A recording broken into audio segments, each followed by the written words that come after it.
Yep, let's do it. All right. All right. Well, welcome everybody. I'm here with David Cobb of USN and People's Network for Land and Liberation, here to give us a presentation. We're going until about 5:30, but we might end a little bit earlier. We'll see. All right, David, all yours. Thank you so much, Gabe. Howdy, y'all. Again, my name is David Cobb. I use he, him pronouns. I'm the co-coordinator of the U.S. Solidarity Economy Network and one of the principals in the People's Network for Land and Liberation. We're going to do a deep dive on that.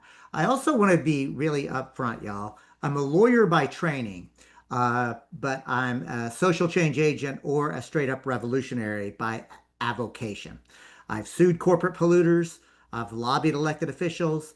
I've run for office myself. I ran for Attorney General in the state of Texas in 2002, pledging to use that office to revoke the charters of corporations that routinely violate health, safety, environmental protection, and workers' laws. I helped to co-found a group called Move to Amend that is the go-to organization pushing for a constitutional amendment to abolish in its entirety the illegitimate court-created legal doctrines that allow corporations to claim constitutional rights and the equally odious, also illegitimate court-created legal doctrine that money equals free speech. I know that there have been several sessions on constitutional renewal, including one led by Move to Amend here during this convergence. I also want to take a moment to express deep appreciation to the Next System Studies at George Mason University for convening this space. As an institution, the foresight that they have shown about meeting this moment has been prescient. In addition to that, I want to take a moment to thank some of the key individuals who have brought us together. First and foremost, Professor Ben Mansky, who is really the architect and the intellectual champion of Next System Studies at George Mason University.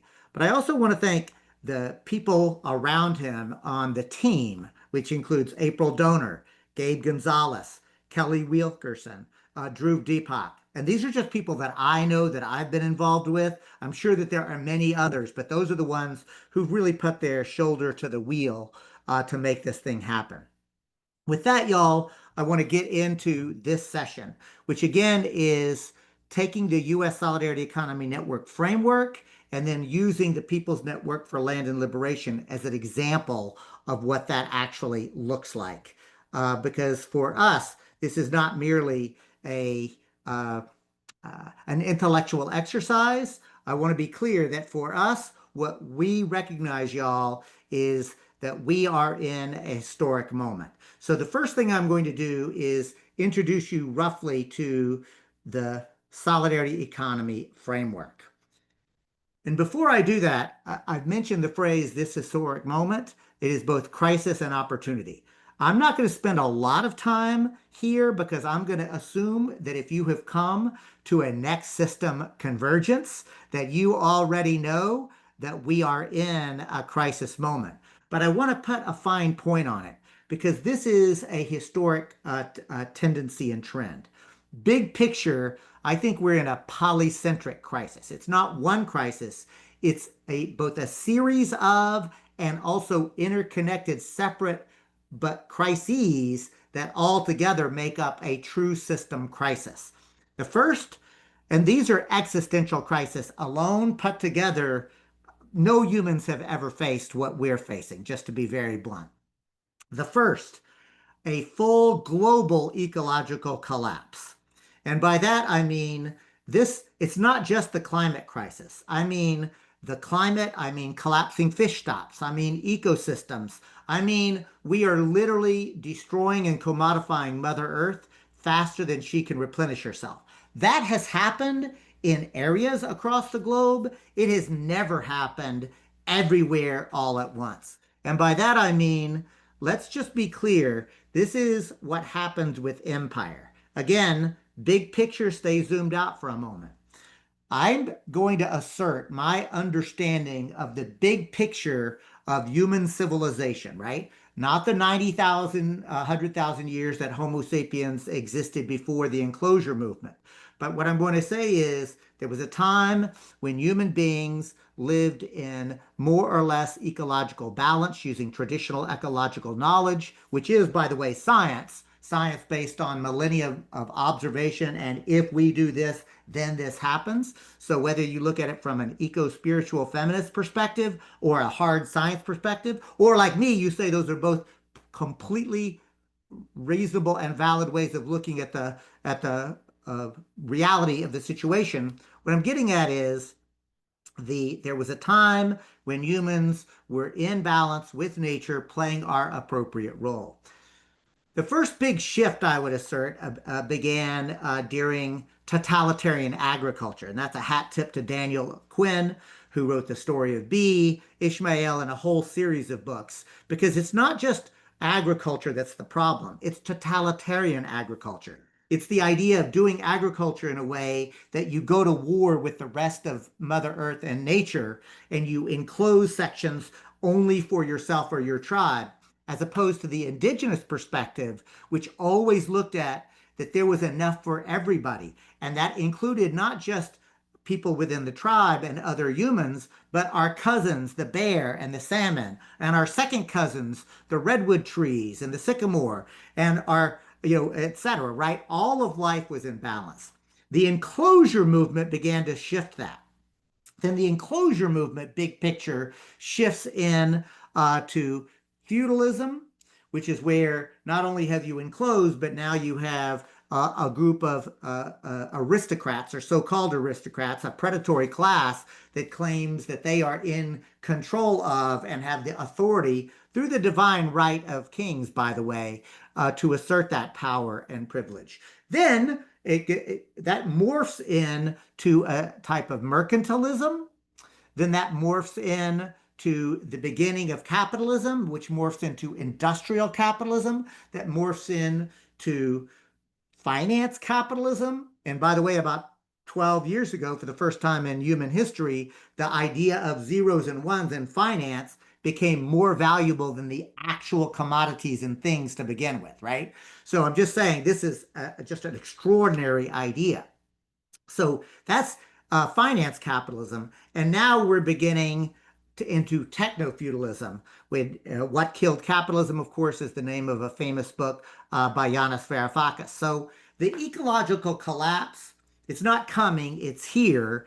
And we are the generation who are going to have to shift the paradigm of both the political economy, but also all of the various systems. Like it is our responsibility and duty to do so.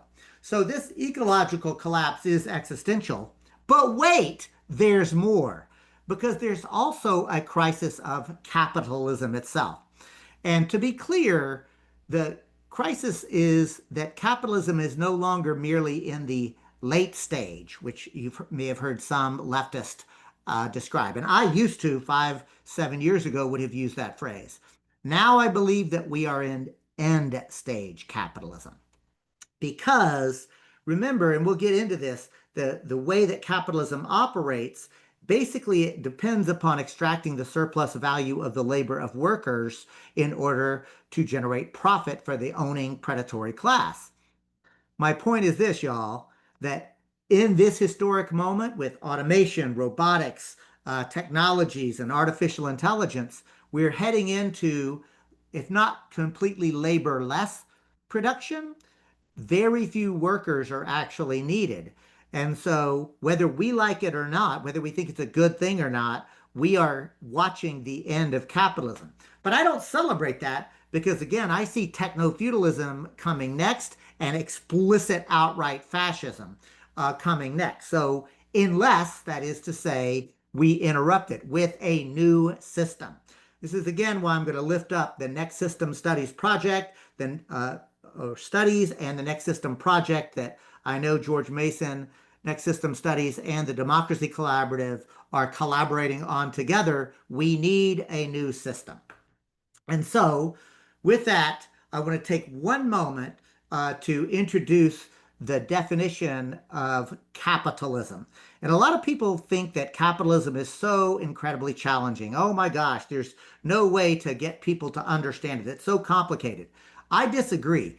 I think we can break it down without dumbing it down. And I'm going to tell you this, y'all, straight up. I have had these conversations with junior high school students. I'm not saying that they agree with me. I'm saying I've been able to explain capitalism and have genuine, very high quality conversation with junior high school students about what capitalism is. And so I'm going to take this moment to describe the five characteristics as I think it's best understood. And this is a hat tip to Emily Kawano and the good folks over at the Center for, I think, Center for Popular Education or Center for Economic Education. At any rate, these are not my definition. This is the definition that I've gotten from others. But I challenge you, break open, like you've got phones, right? Look it up. Go to any macroeconomic test and see if this doesn't more or less follow. And by the way, you can be a right winger, you can be a leftist. This is a basic definition.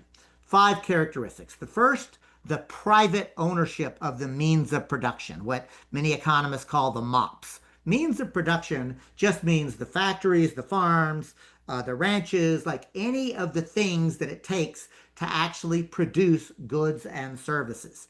And what I'm getting at is that in capitalism, they are explicitly privately owned.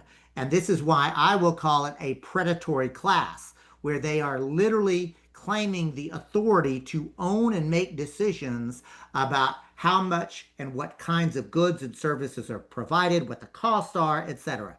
Never mind whether they're needed. Human needs are not actually part of it. It's all about the allowing the private owners to have complete control.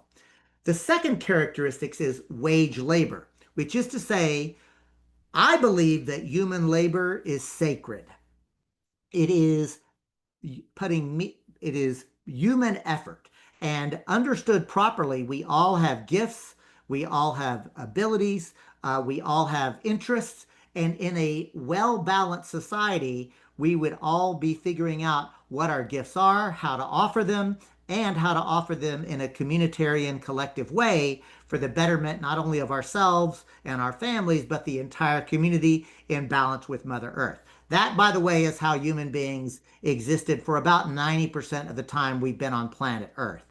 But in the last several thousand years, in the beginning of this power over dominator system, and now in the last 500 years especially, this hyper development of the individual and of the enclosure movement in capitalism, we're seeing something different. And the point is that in capitalism, labor is not something sacred. It is merely another commodity that's bought and paid for on the market.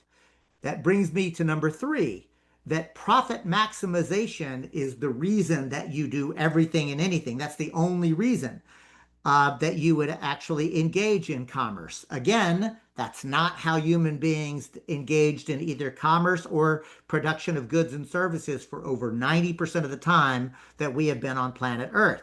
The idea that this is natural capitalism is a bald-faced lie. The fourth characteristic is commodity production itself. That is, that the only reason that you produce things is to sell them at a profit. That sounds very similar to profit maximization, but I want to tease it out a bit because the idea of commodity production is that you're producing goods or services to sell them, not merely because they're human needs. And I want to distinguish commodity production from what economists also call use value, which is, oh, well, you just produce like housing because people need it. You produce food because people need it, right? The difference between need or use value versus commodity value is really fundamental. Then the last of the five characteristics, the market. Market exchange operates the whole thing. And so, folks, what I'm trying to get at here is if you take all of these together, I hope you'll see that that is an inherently complementary thing, right? It makes sense. It's how Milton Friedman and probably your high school macroeconomic professor would have described it. And again, if you go to any dictionary, you go to any introductory economics class, I would assert that's more or less going to be the definition. Here's the problem. When you put all of those together, what you're actually doing is incentivizing a level of power over domination, and we are literally commodifying Mother Earth faster than she can replenish herself. I'm taking a moment here to pause and come to each of you to point out that where we are now in this crisis, remember there's an ecological crisis, but now we're going into an economic crisis of capitalism because everything that I just described, those five characteristics, it's not working anymore because of automation, robotics, technology. Where we're headed now, my friends, is a vision of laborless production. And if you take a look at studies from the RAND Institute, the Heritage Foundation, Cato, etc., they're literally talking about surplus population. There's not a place for us.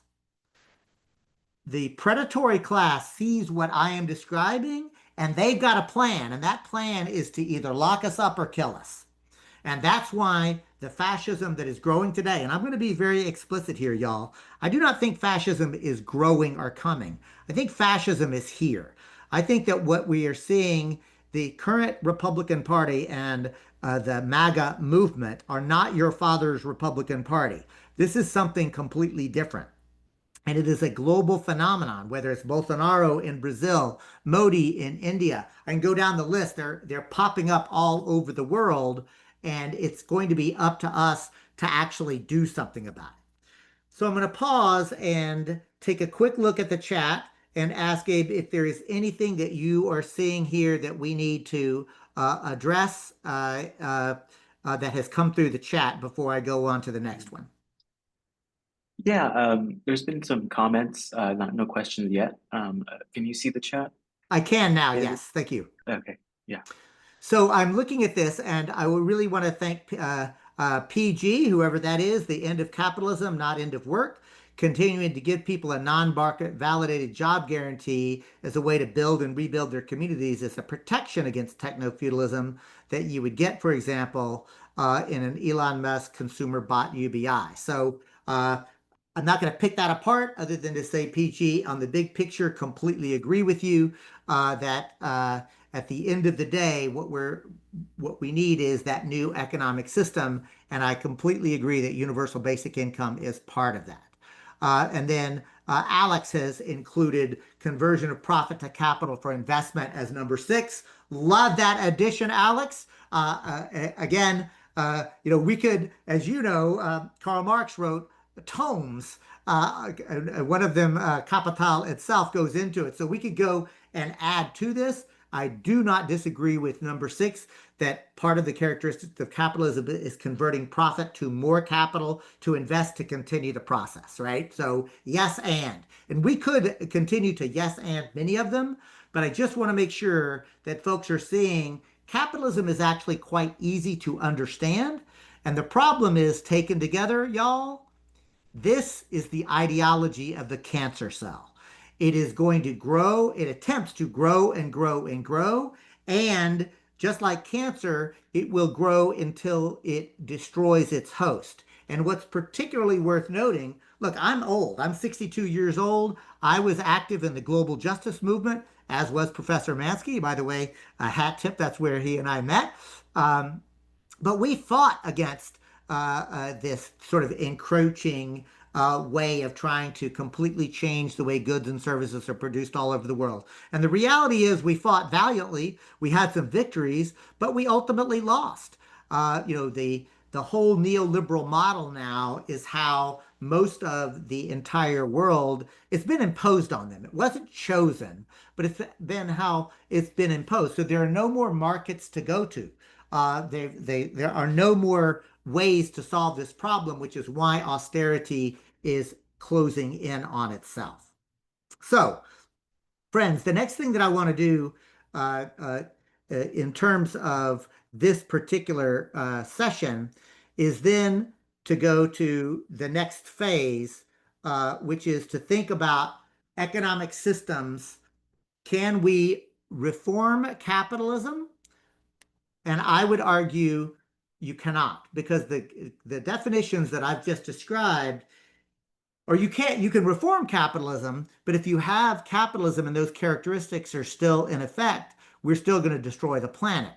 What you're looking at now is uh, two different ways of thinking about capitalism, either a capitalist system that is reformed or a genuinely post-capitalist framework. Now, I want to be clear, there are multiple other post-capitalist frameworks. I don't, this is, I have embraced the solidarity economy approach, but I don't think that's the only one. So there are many other frameworks that we could look at. I'm inviting us to look at specifically the solidarity economy as a post-capitalist framework. So if you look at the screen, what you're seeing is on, at least for me, on the left-hand side, the capitalist framework. And there is neoliberalism, which is market uber alles, which is what we have now. Or you could have a New Deal capitalist system, which, by the way, we should acknowledge Franklin Delano Roosevelt actually was about.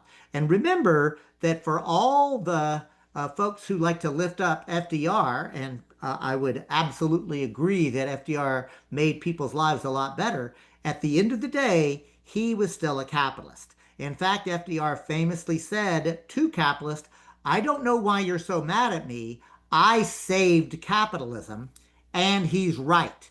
He literally did save capitalism, just as we see many liberals today and even progressives are trying to save capitalism with some market tweaks and New Deal.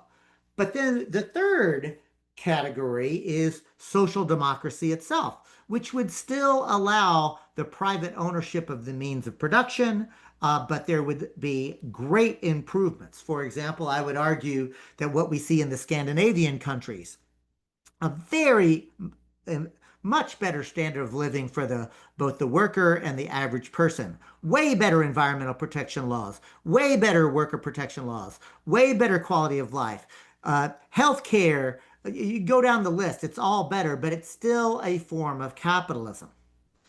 But then shift into different types of post-capitalist frameworks.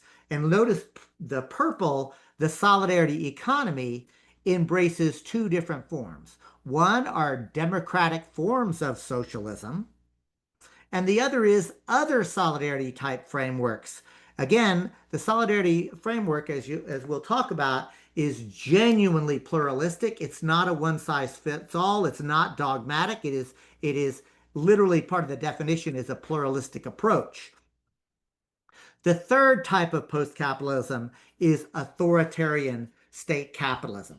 And that is a post capitalist framework to be sure. But the point I'm making, my friends, is I do not support the authoritarian post capitalist framework. Some do, I do not. So again, I'm going to pause now and just see if there's any comments or questions in the chat that we'll want to take a look at. And I see, Gabe, it looks like there are. Just so I'm Yeah, not the only one talking, I'm going to invite you to read yeah, these out for us. yeah. Joe here with an excellent interjection. Um, Gaza is an experiment by the mega rich trying to show all the peoples of the world how to respond to a rebellion of humanity. They plan to bomb us all. Colombian President Gustavo Petro at the Hague Group Summit, 16th of July, 2025, I think. Thank you. So Yeah, stop there before you go to John's comment and question. Joe Guinan of the Democracy Collaborative, thank you so much for that observation. I do want to, so yes, that interjection is timely. And part of the reason that I want to pause for a moment is to underscore what is happening in Gaza and what is happening to the Palestinian people is a genocide, period, full stop. And I commit myself to doing everything I can, and I hope you will join me in putting an end to it. And that is on moral and ethical concerns. In addition to that, make no mistake about it, Gaza is the future of how the predatory class will treat the rest of us. And so What I'm saying is, for both moral and ethical reasons, we should do everything we can to stop that horrific genocide. In addition to that, in a very self-interested way, recognize that what is happening in Gaza is going to start happening to the rest of the world if it is not interrupted. So thank you, Joe, for that. And Gabe, let's go on to the next Yeah, intervention. yeah. Thank you, David. Looks like John here. The question, what is your assessment of George Van Cleve's proposal to create a new U.S. Constitution by calling for a national convention coordinating convention? So thank you, John. John is very active in democratic renewal activities. I want to be transparent, John, and say I'm not sure who George Van Cleves is or what that specific proposal is. You know, it's been probably 10 years or more since I've been active in that particular struggle, even though I am a supporter of amending the Constitution and ultimately changing it. And I want to be I'm just saying I can't speak directly to George Van Cleves, but I am going to speak to this. First and foremost, any movement that is powerful enough to amend the Constitution would be powerful enough to rewrite the Constitution. And I want to ultimately and explicitly say the current constitutional framework is a property rights document. It's not a human rights document. It's not a community rights document.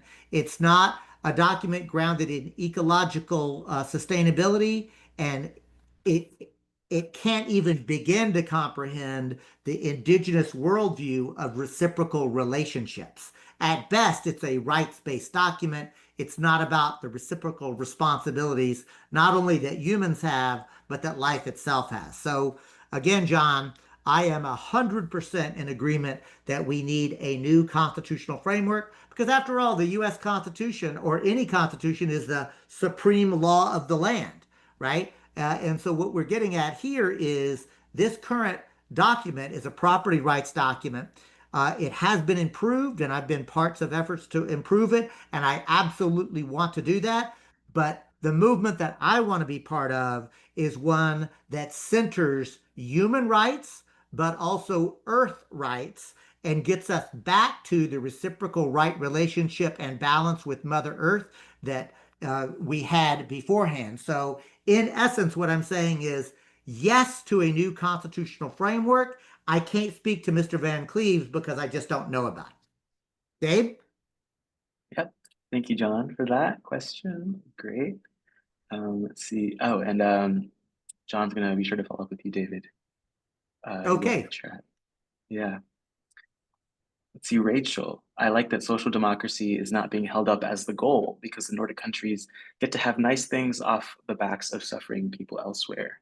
Rachel, thank you so much for that observation. I am an anti-imperialist, and I can tell that you are too. And I reckon that probably anybody who's coming in to a next system convergence is as well. And we need to name it, my friends, that we cannot just go back to some sort of golden age of the 1950s, the leave it to beaver kind of idea, as if that's the ideal. First of all, let's remember the endemic racism and sexism that was associated even in this country.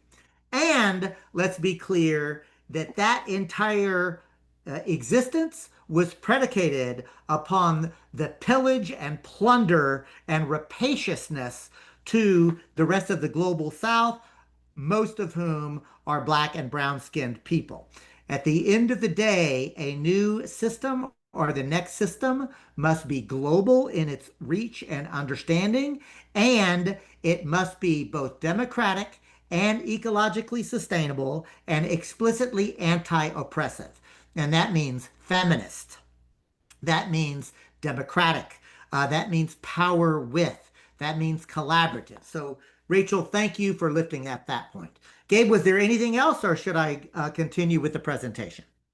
There's one in the Q&A, actually, not in the chat. Go Um, ahead. yeah, it's from John again. Hi, David. Glad you brought the fire, and also shouting out your podcast. Um, yeah, Redneck gone, redneck Redneck gone green. Concrete. Well, thank you. So since John did this, y'all, I am going to just say, if you want more of this, I do a weekly video, live video podcast and broadcast on the Democracy at Work YouTube channel. Conveniently, that's available at Democracy at Work on YouTube. You may know the good work of Professor Richard Wolff. He invited me to do a weekly show, which I do, called Redneck Gone Green. And on that show, once a week, we bring you voices of people who are on the ground doing the kind of work to create the world. We don't focus on the ain't it awful. We actually focus on the very proactive things that people are doing on the ground to build up this sort of strategy. And so, John, I didn't recognize the name, but as soon as you put in Brooklyn Navi, then I recognized you then, John. So you can go to the Substack, Redneck Gone Green. You can go to Democracy at Work. You can also friend me on Facebook or you can get me on Instagram. So anybody who's listening, please hit me up. We'd love to continue to build together. Looks like something came in the chat since Gabe. Yeah. Yeah, I was just putting your podcast. Oops, I did not put Oh, that in the chat.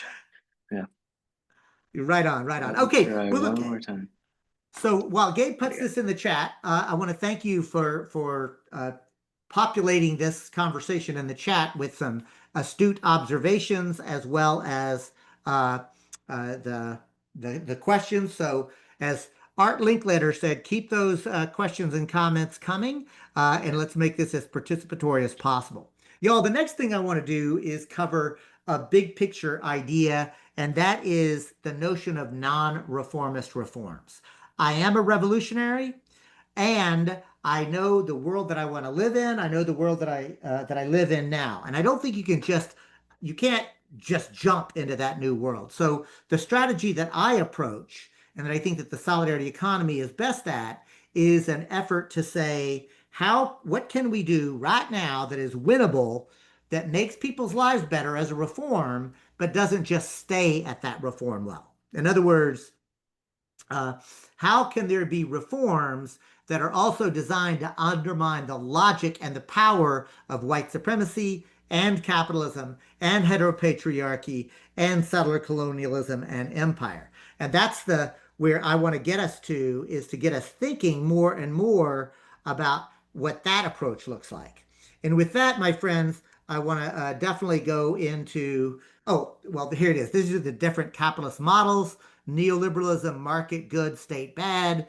New Deal capitalism basically is the post Great Depression era. Social democracy is Scandinavia. And as Rachel and others have said, that's not the end all be all for me. It's certainly an improvement over what we've got now, but it's not the world that I'm fighting for.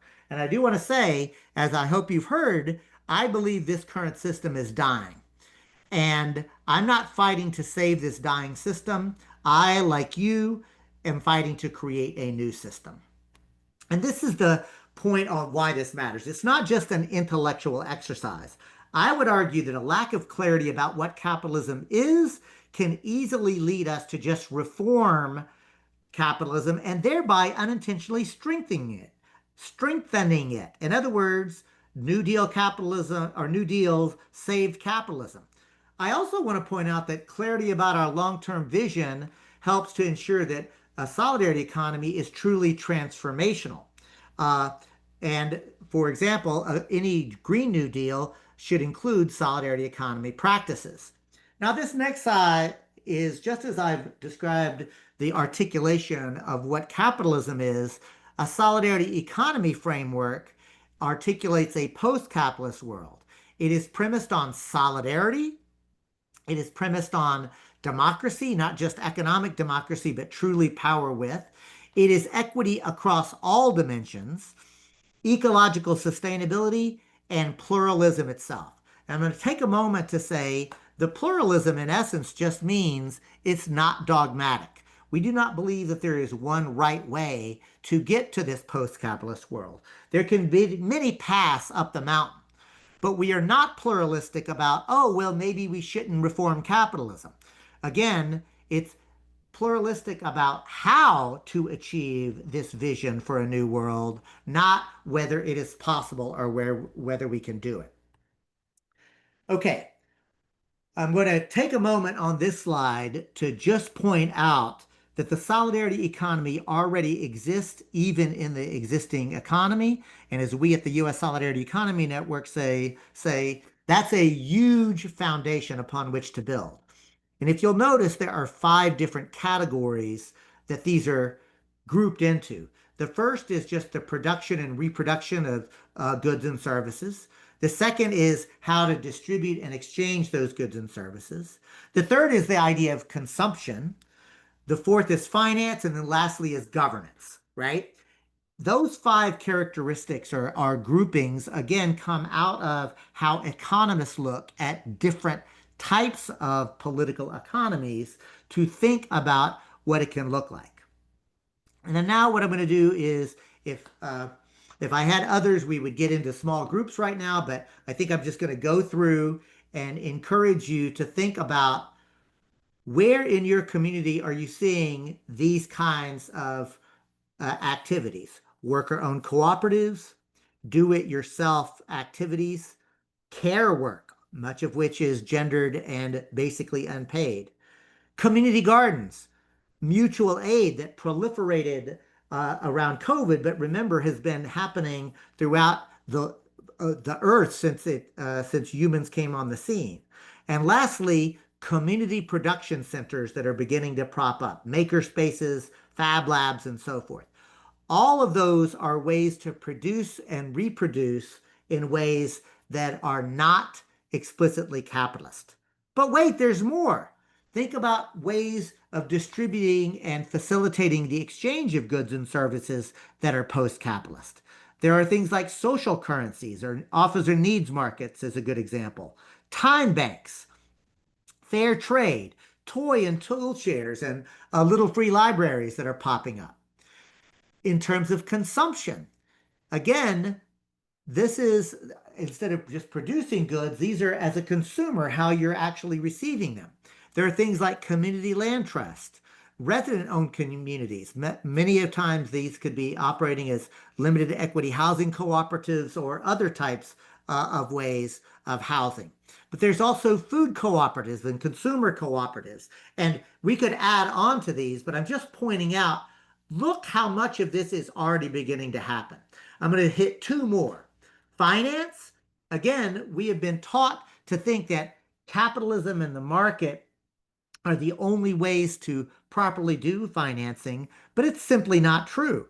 If you're a member of a credit union, you're part of a post capitalist economic finance institution. Credit unions exist for its members.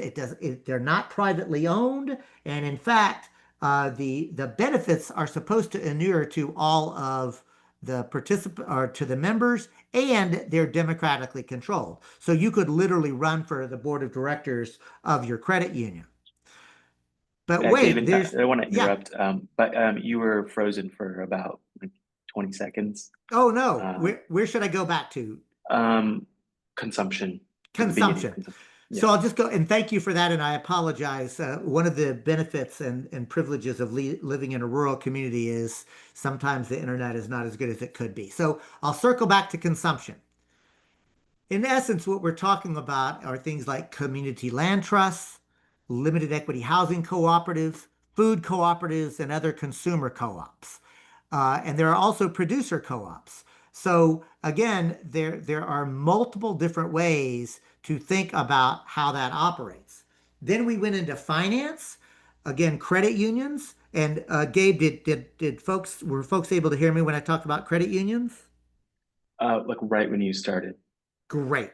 So Yeah. credit unions are a way, again, of democratic finance operating.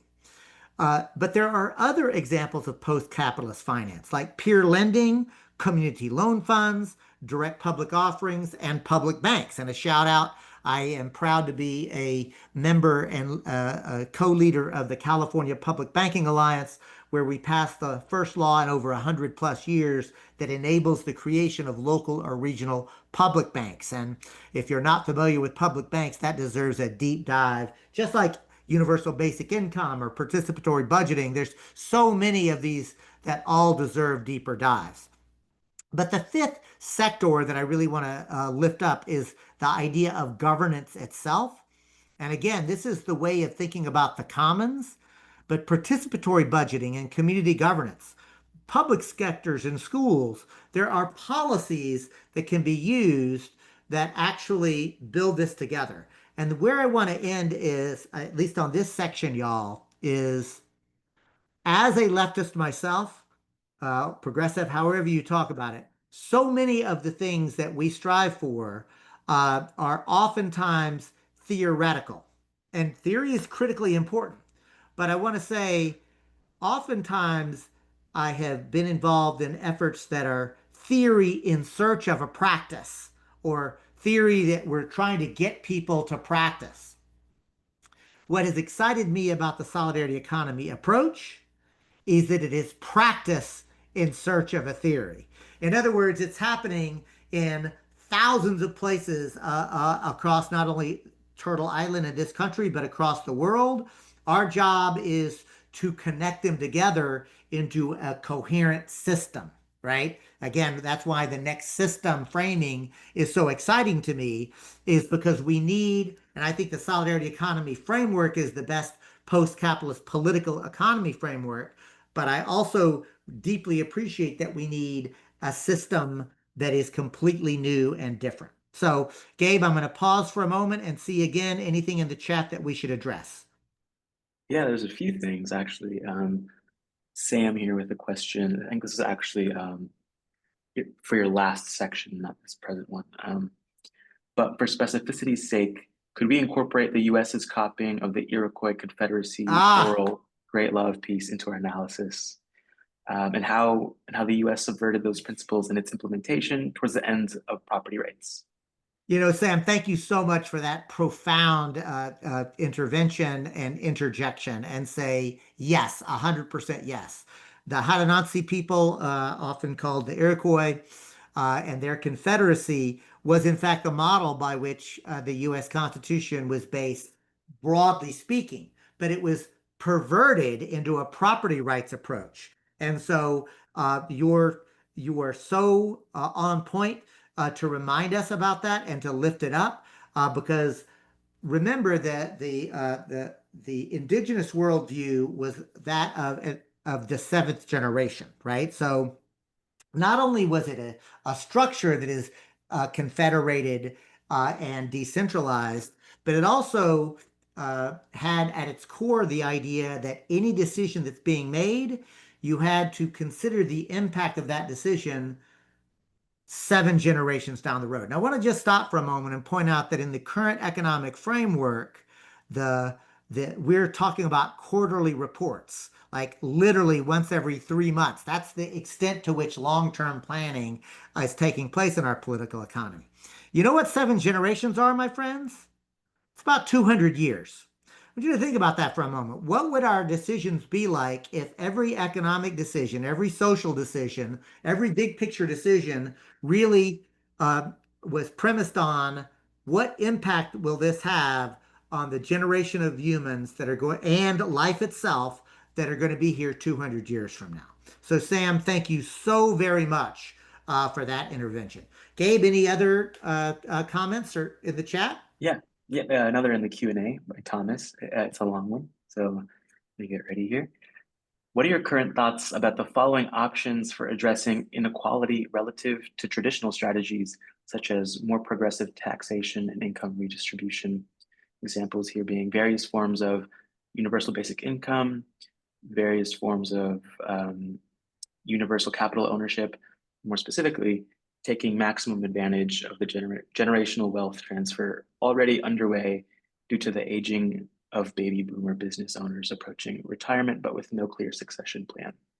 Thomas, like again, right on point. I will say this, Gabe, and to all of you at George Mason University's Next System Studies, you have got together not only an incredible number of panelists, but the quality of the comments and the questions, not only on this session but others, has been chef's kiss. And Thomas, you're Yeah. right on point. I want to lift up not only progressive taxation, but I would be remiss if I didn't talk about things like progressive procurement and lift up the community wealth building model that the Democracy Collaborative has been the champion of, as well as universal basic income, participatory budgeting.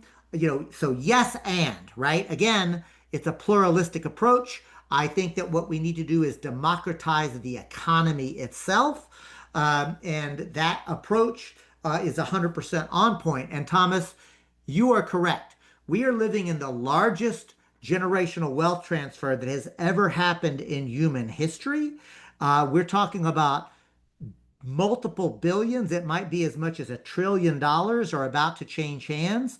And young people today are going to be inheriting money. And what I would say is right on time in order to invest, not for market rate returns and not for just capitalism, but they could literally invest in solidarity economy principles. They could invest in ecologically sustainable production and distribution models. They could invest in climate adaptation. They could invest in racially just, ecologically sustainable kinds of practices. So, yes, and. Thank you, David. Thank you, Thomas, for your question. All right, there's a couple more here. PG. Berman versus Parker in 1954, the Leave It to Beaver era opened the door for using messiness, quote unquote, as an excuse for using state police power on communities, which manifested as segregating law and ordinances and community destroying of urban renewal. Um, Currently, under the guise of protecting native plants, legislation is being moved around the country to, to instead use laziness as that excuse. This reform is strengthening that segregating exclusionary community, breaking up set of tools. Um, I think that is an astute observation, and I'll just let it stand, right? Like yeah, so yes, I absolutely mhm. agree. I don't know what else to say. Yeah. Another comment, quick comment here from Joe. Property ownership is measured in milliseconds on the stock market. Yeah, going back to your earlier point about planning. Wow, right. And folks, the next thing I'm going to do, I'm looking at the time. So what I'm going to do is share now the application of all of these principles together. The first thing that I want to point out is that the best way to look at this, I think, is, or the one that I want us to look at is the People's Network for Land and Liberation. And I'm going to do that by inviting you to look at several different things, right? The first one is the WHO. And for the WHO of the People's Network for Land and Liberation, I want to lift up the different community-based organizations that are part of it. If you take a look, there are currently 6 of us, and I'm just going to hit them very quickly. Uh, Community Movement Builders in Atlanta, Georgia is their main chapter, but this is a chapter-based revolutionary Black organization. Community Movement Builders organizes to bring power to specifically Black communities by challenging existing institutions. Frozen again. Ah, rats. How about now? Yeah, just right when you started Community Movement Builders. So, Community Movement Builders, their principal chapter is in Atlanta, but there are, I think, 9 chapters across the country, all of which organize to build and bring power specifically to Black communities by challenging existing institutions and creating new ones that Black people control. So, Community Movement Builders, 9 chapters across the country. Atlanta is the kind of anchor, and that's the one that's part of the People's Network for Land and Liberation. Then we go to Idlewild with Michigan, also known as Black Eden, which is worth a deep dive if you don't know that history. But Insight Focus is the main organization, and Lake County Merrymakers is the nonprofit. They're a world recognized state of the art community production and training lab that looks at the relationship between digital fabrication, experiential learning, and appropriate technology. Then we go to the East Coast, Cooperation Vermont, basically a group of rural folk. As you may know, Vermont is mostly white, but Cooperation Vermont is specifically created in this bio region to prepare for future generations to continue the liberatory movement that and was inspired by Cooperation Jackson. We know that this world is going to look vastly different than the one we're in now because of the climate catastrophe. and the global end stage for the current capitalist framework. So Cooperation Vermont is in Marshfield, Vermont.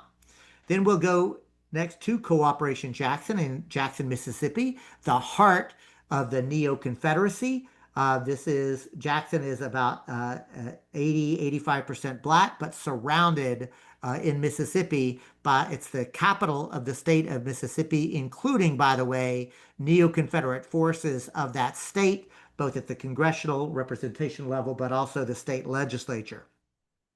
And in that context, Cooperation Jackson is building a solidarity economy. It's anchored by a network of different cooperatives and worker-owned, democratically self-managed businesses and enterprise. Then we go to the Wellspring Cooperative in the Pioneer Valley or Western Massachusetts. Wellspring is the anchor of an entire ecosystem. Wellspring's mission is to create an economy that is cooperative, equitable, democratic, and sustainable. We work with historically underserved communities in the greater Springfield region by developing a network of worker-owned cooperatives by supporting community-led initiatives to cultivate cooperatives and collective well-being. And then let's go to the West Coast in California, Native Roots Network in Shasta County or Redding area. Native Roots Network is a nexus of traditional wisdom, cultural innovation, and cross-cultural education where traditional culture bearers, community leaders, students, and educators come together to inspire and learn from one another and to create a better world. And Native Roots Network is Indigenous people, a trans-tribal, trans-ethnic Indigenous organization, but they also work with non-Indigenous people through their sister organization called CoLab Shasta.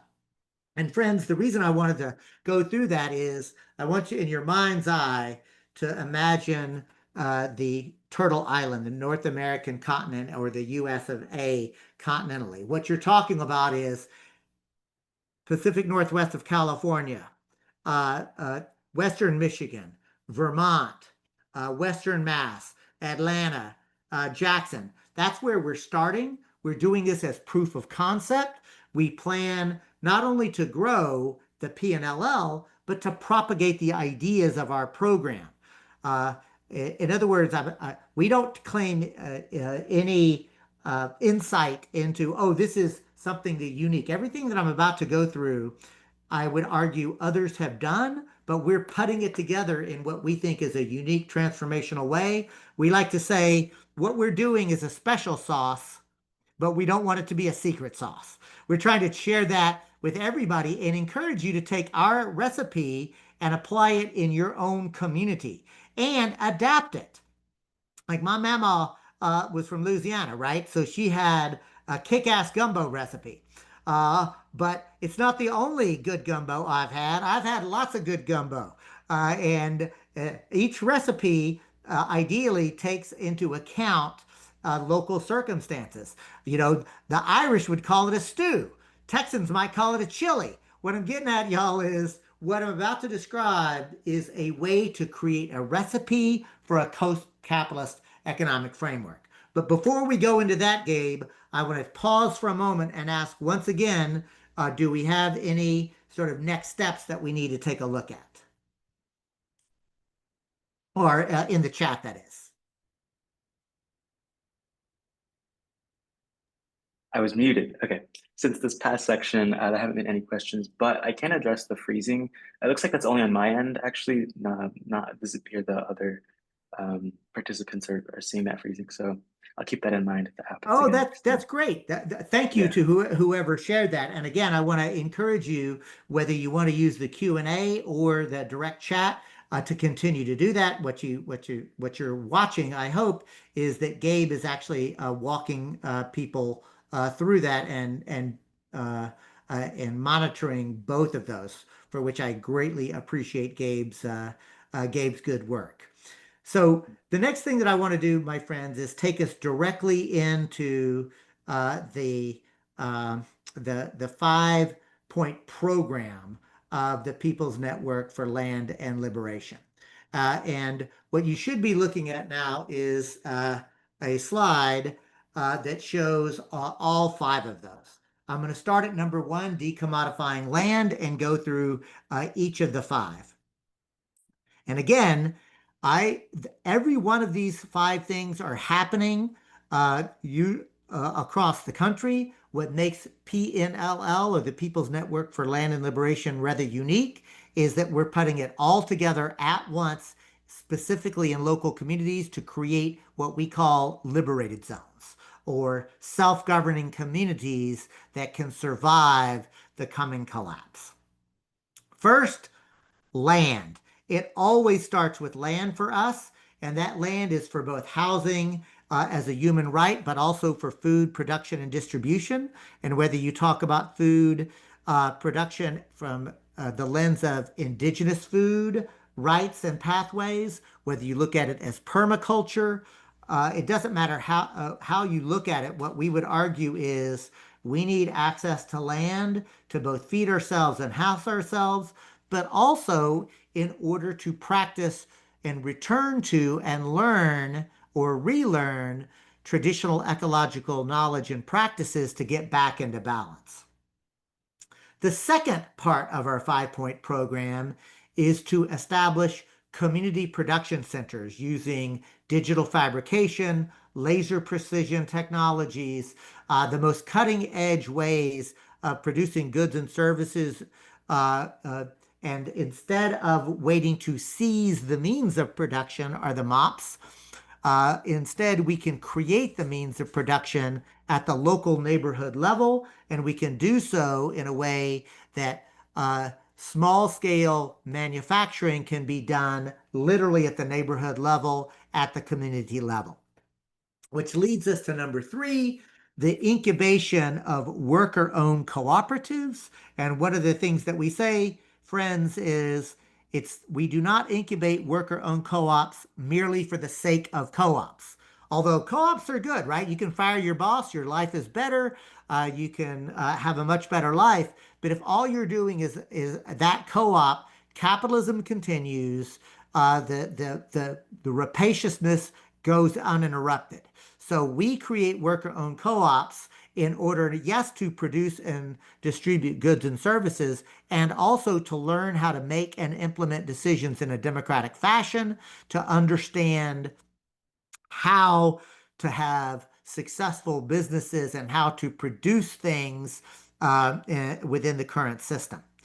But that leads us to number four, the need to incorporate internal self-education. Sometimes that's described as political education, which is the need to ensure that we understand not only what we are doing, but why we are doing it. And that doesn't mean some kind of, dogmatic, you must read your Bakunin and then we'll do a test afterwards. No, it's a way to say, using popular education pedagogy, can we have honest conversation about white supremacy and anti-Semitism and racism?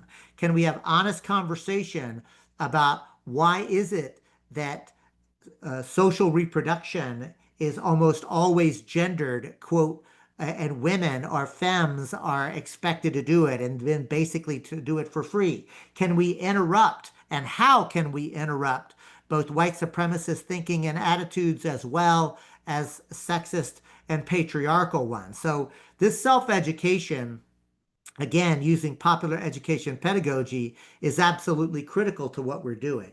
And then the fifth one is to infuse art and culture in everything that we do. I often like to say, friends, that one way you can tell that you have an actual movement on your hands is that the ideas of your movement begin to just show up in different poems and songs and dance. And that art is not just to make things beautiful, although, yes, please, let's make them beautiful, but also it is a medium that can transcend and across culture barriers, language barriers, that art can inspire and move people in ways that mere analysis does not.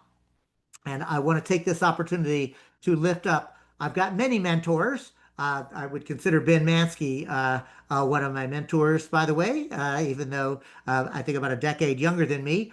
But I've learned a lot from a lot of different people. And here I want to lift up my mentor, Bella.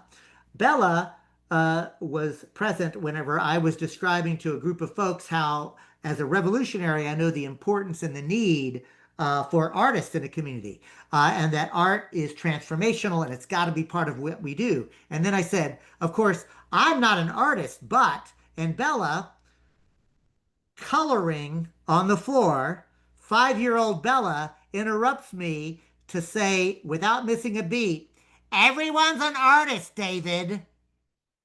The room went silent from the mouths of babes. So, 5-year-old Bella, my mentor, who helped me to remind me that I too am an artist. I'm just not a visual artist. I'm not a sculptor. I'm not a poet, but I am a storyteller, and that am a visionary, and that is a type of art. I'm a cheerleader, and you too are an artist. You've just got to figure out what your art form is, what your medium is, and come together with others who will lift up, appreciate, and amplify your art. So, that 5 point program, again, at this stage, we are trying a proof of concept. It is beginning to work already. In each one of those 6 areas, we are beginning to apply it. And I'm going to pause again, Gabe, and ask, is there anything in either the Q&A or the chat that you want to lift up, read, etc.? Yeah, there's one from PG. Um, how do those different points of your 5 point program how do they deal with the threat of anti-solidarity institutions that, they're going to come up against? Yes. So thank you for that, PG. And what I would say is this: there's two things, or that's a deep question, and I want to take it head on. Number one, that's why community self-education is absolutely critical. Number two, it's why we also have to recognize that we do have enemies. And I used to say, I've only got class enemies, right? And the predatory class, and everybody else I've just got to figure out how to work with. But sadly, as fascism has emerged and members of my own class, the toiling and working class, are beginning to break with fascists, I've got to be clear that I not only do I have class enemies, but I've also got members of my class who are committed to a racist, sexist dominator agenda. These are not my friends, and they're not your friends either. Now, if you happen to be a fascist whisperer and somehow can bring those people over, may the goddess bless you and keep you safe so that you can do that work. That's not my work. My work instead is to engage in community self-defense, or self-defense and community defense. And I think that we have to take that seriously as well, because what we're headed to is, in the words of the great labor anthem, which side are you on? This neoliberal center is collapsing before our very eyes. There is no doubt in my mind we're talking about competing worldviews, and we'll either have some version of an eco-socialist solidarity economy, indigenous return to indigenous worldview, or there'll be some version of fascism, dystopian techno-feudalism. We're going to have one or the other. And so we're going to have to ultimately win that world. Thank you, PG, and thank you, David, for your response. That was the only thing we had in the chat. Actually, April had a comment, a quote from Robert Henry on your mentor on art. Art, when really understood, is the province of every human being. It is simply a question of doing things, anything well. I love Robert. that. I love that. And who said that? April Donor. Oh, thank you, April. I thought that you said April. So April Donor, thank you so much for that. And uh, there's also another quote that I love, and that is, "The role of the artist is to make revolution irresistible." So, to me, what I'm getting at is, my friends, that we need a new system. If you're here today, you already know that. So I'm going to conclude with this. I hope you'll stay along for the rest of this convergence. But I also want to remind you that tomorrow there'll be another complimentary session on a series of what are called next system teach-ins. And it's not too late to organize one in your community. It doesn't have to be at a university, but the one that I and my colleagues, Mel Figueroa, Lily Zerwina, Travis Kennedy, Kiara Sladen, like a whole host of folks are doing one at Cal Poly Humboldt in person on November 8th, where we'll be taking the Solidarity Economy framework. But this can look a lot of different ways. And so I'm going to encourage you, Gabe, if I can put you on the spot a little bit, to give folks a preview about not only what is happening tomorrow, September 5, but also what will be happening in November. So I'm going to turn it over to you Yeah. with deep appreciation, Gabe, to your role today, to all of you who tuned in to listen. And again, a thanks to Next System Studies at George Mason University. Peace. Thank you, David. Yeah, I can get more into the teach-ins and the tomorrow's sort of organizing conference related to the teach-ins as well. Um, so tomorrow will be focused on questions relating directly to the teach-ins, like how to organize one, what does it look like, or what can it look like? I mean, this is part of David, your presentation. It's pluralistic. There's going to be different models for it depending on where in the world it's going to be. It's really focused on a hyper local lens. That's sort of something that we want to emphasize at these teach-ins. It's not like where every teach-in is the same, asking the same questions. It's sort of relating local questions to the broader next system question and connecting people sort of already doing that work, right?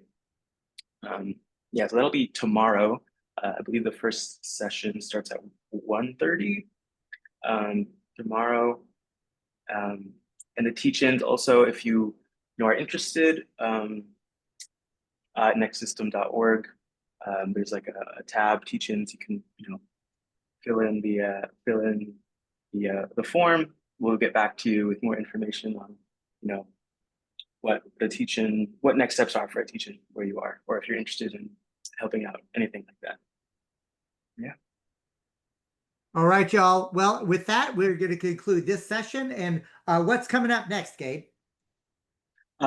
Next, actually, I guess there's two at 6 p.m. Eastern time, or 10 Universal time, is a session in Spanish, actually. Emociones Climáticas, a research project in central Mexico. Translates to climate emotions, and in parentheses, emotions and actions. So that'll be in Spanish. It'll be translated in English, or it'll have captions in English as well.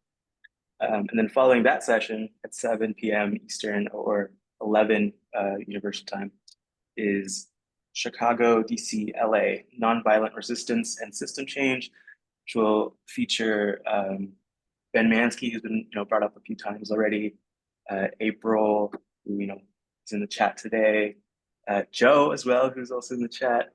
Yeah, it's coming up after this. All right, y'all. And I'm just going to conclude with this. If anyone wants to touch base with me, I'm at David K. Cobb at gmail.com. That's David K. Cobb, COBB, at gmail.com. Bye, y'all. Thank you, everyone. Thank you, David, as always. I loved your presentation. Love your energy.